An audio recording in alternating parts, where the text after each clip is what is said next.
Assalamualaikum warahmatullahi wabarakatuh.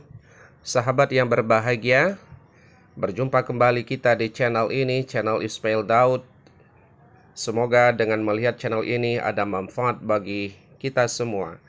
Sahabatku yang berbahagia, saat ini di senja ini saya berada di depan halaman Masjid Raya Baitur Rahman Banda Aceh, tepatnya berada di halaman depan dekat dengan menara depan masjid, dan saat ini pukul menunjukkan atau jam menunjukkan pukul 18:25. Sebentar lagi akan tiba waktu sholat maghrib.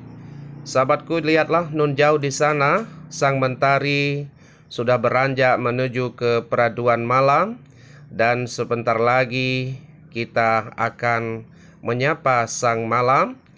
Dan juga sebentar lagi pelaksanaan sholat maghrib di Masjid Raya Baitur Rahman Banda Aceh ini akan segera dimulai, dan suasana tentu saja akan memberi kesejukan untuk kita semua.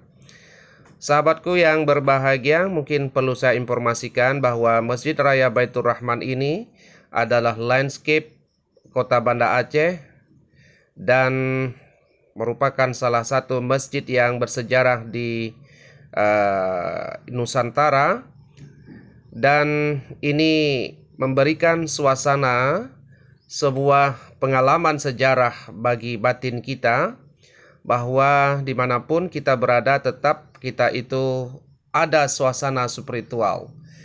Sahabatku, ini kita sekali lagi berada di halaman depan Masjid Raya Baitur Rahman dan suasananya perlahan mulai gelap. Ini pertanda sebentar lagi akan segera kita menyapa malam. Masya Allah, inilah menara depan Masjid Raya Baitur Rahman, dan di sini sudah terdengar kumandang pengajian ayat suci Al-Quran sebagai pertanda untuk para kaum muslimin bersiap-siap untuk segera menuju ke tempat-tempat sholat mereka. Luar biasa, sangat menggetarkan kalbu. Dan lihatlah, sang mentari di ufuk barat sudah beranjak menuju malam. Demikian teman-teman, dari ujung Pulau Sumatera, Provinsi Aceh, Indonesia, saya ucapkan sampai jumpa lagi. Assalamualaikum warahmatullahi wabarakatuh.